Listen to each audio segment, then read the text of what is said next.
Hello students, this is our 12th lecture for lesson number 6, superposition of wave of 12th standard as per new syllabus of Maharashtra State Board. Students, we are going to study here laws of vibrating string, and this topic is given in your textbook on page number 147.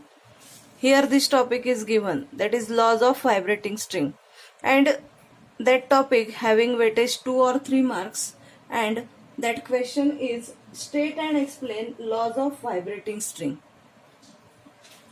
Students, we have already seen that the fundamental frequency of vibrating string under tension is given by here that fundamental frequency, that is N is equal to 1 upon twice L under root of T upon M.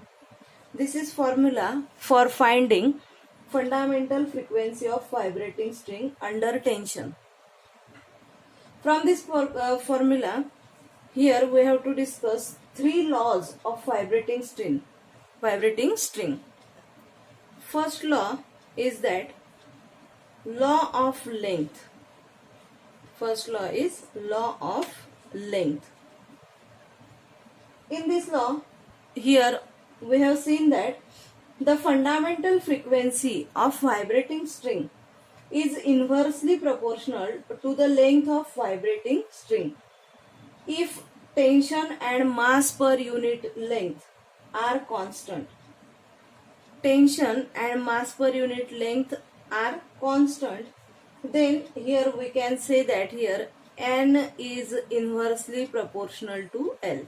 That means here that tension in the string and that M, mass per unit length, that here T and M both terms are constant, then we can say that this N is inversely proportional to L. That means whenever the value of N is increased, then length is decreased, and if N is decreased, that L is increased. This is the first law, that is law of length. Then by using that fundamental frequency formula N is equal to 1 upon twice L under root of T by M, we have to see here second formula, that is law of tension. Second formula is law of tension. In this formula or in this law, we have seen that the fundamental frequency, that is the fundamental frequency N, the fundamental frequency of vibrations of a string is directly proportional to the square root of tension. That fundamental frequency is directly proportional to the square root of tension if vibrating length of the string and mass per unit length both keep constant.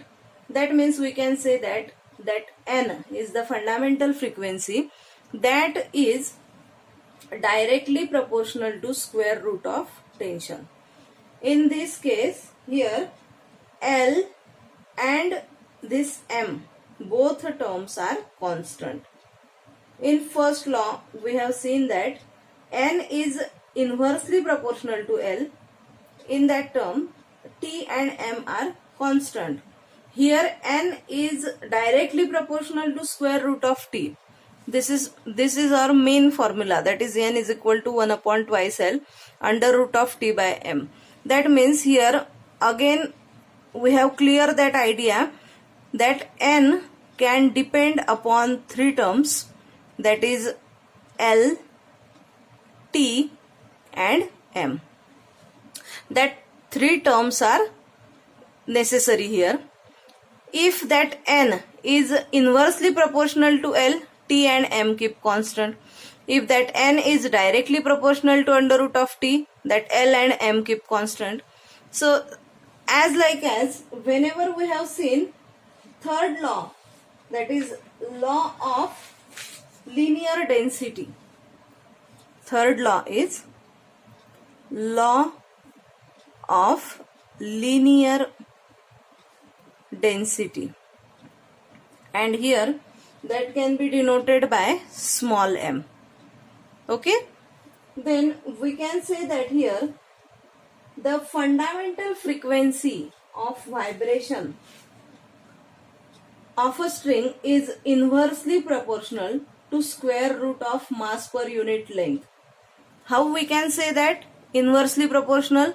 Because that m is at denominator. Hai na? See here carefully. That's why we can say that n is inversely proportional to under root of m. And in that case, t and l, that two terms keep constant. Hai na? We have already discussed that whenever that n is inversely proportional to m, then l and t get constant. Okay. So here we have seen that n is inversely proportional to under root of m. In that case, t and l, that two terms remaining, that two terms are constant here. Okay. If r is the radius, small r is the radius of the string, and rho is the density of material of a string,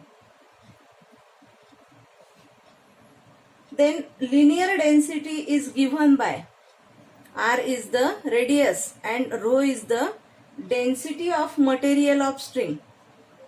म्हणजे जे material use केलेलं आहे आपण string साठी, त्या मटेरियलची density that can be denoted by rho and radius is R. Then we can say that here linear density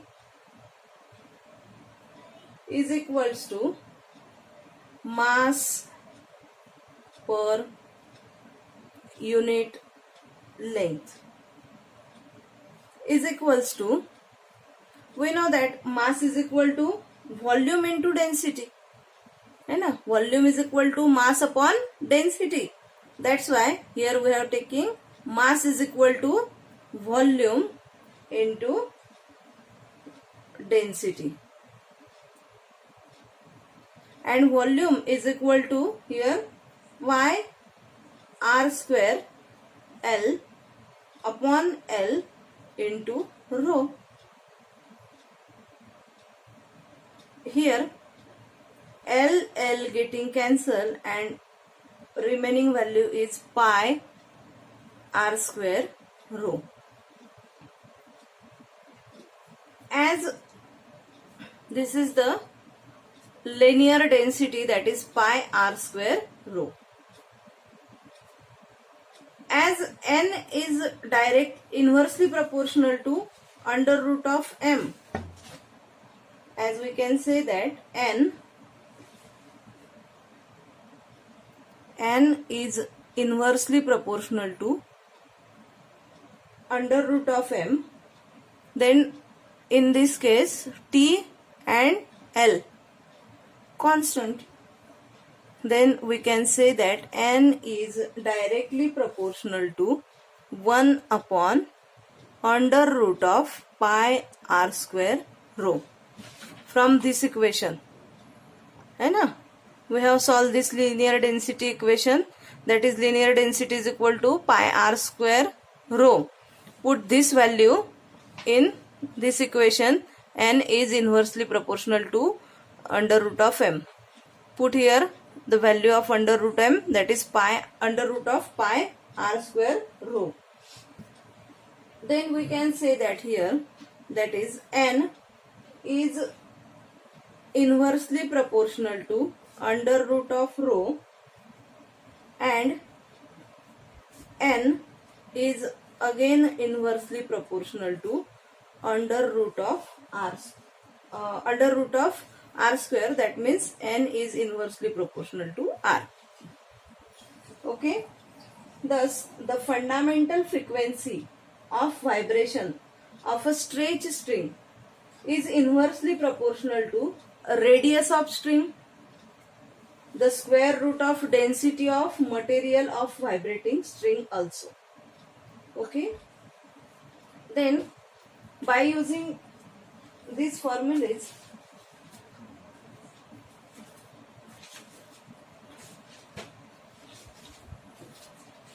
we have to find out the fundamental frequency. Here we have to see three laws, that is first law is law of length. First law is law of length, that is n is inversely proportional to L. Second law is law of tension, that is n is directly proportional to square root of T. And third law is, that is law of linear density, that is n is inversely proportional to square root of m. But in term m, we have getting here pi r square rho, that is also linear density of material of string. And by using this equation, we have seen here n is inversely proportional to pi under root of pi r square rho, and we can say that that's why n is inversely proportional to under root of rho, or n is inversely proportional to 1 upon under root of r square or 1 upon r. That means inversely proportional to r. Okay. Then we have seen here example.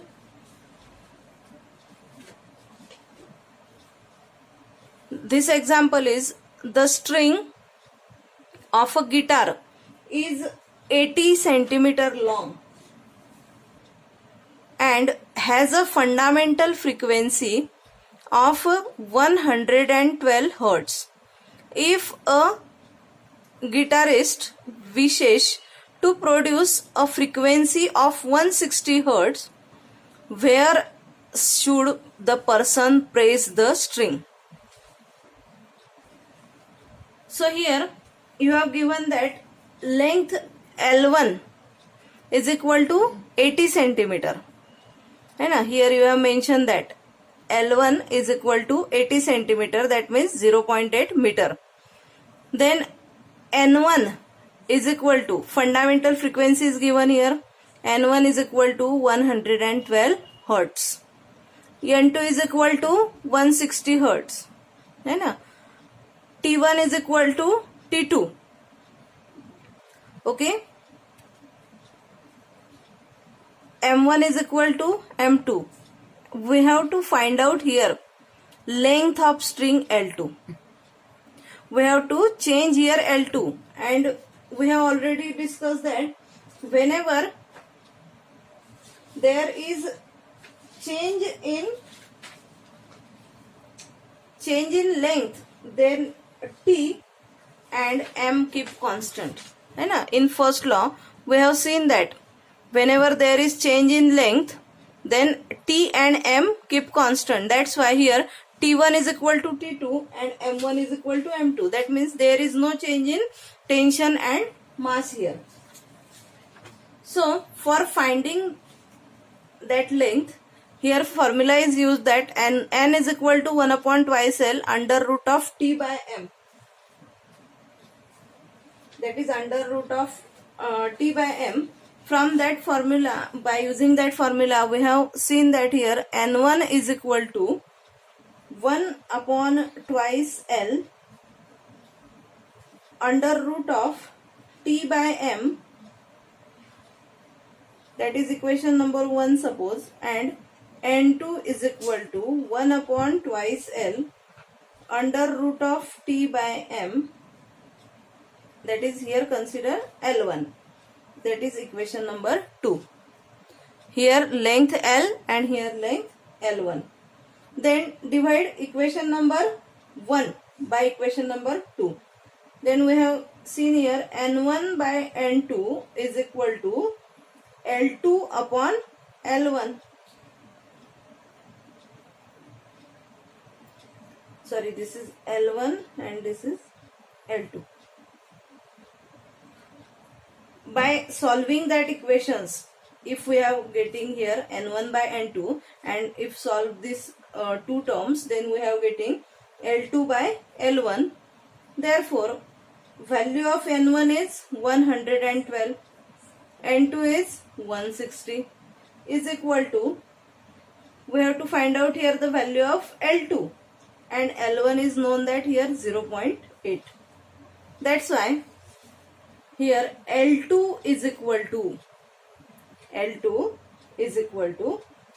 112 into 0.8 upon 160.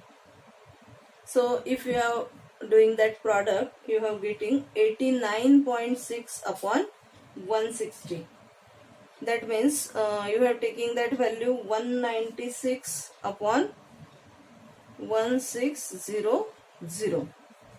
Okay, that's why we are getting that value 14 upon 25, and that is 0.56 in meter and 56 in centimeter. So friends, here we have to find out that value L2 by using that formula, that is n is equal to 1 upon twice L under root of T by M. This problem is based on first law of vibrating string.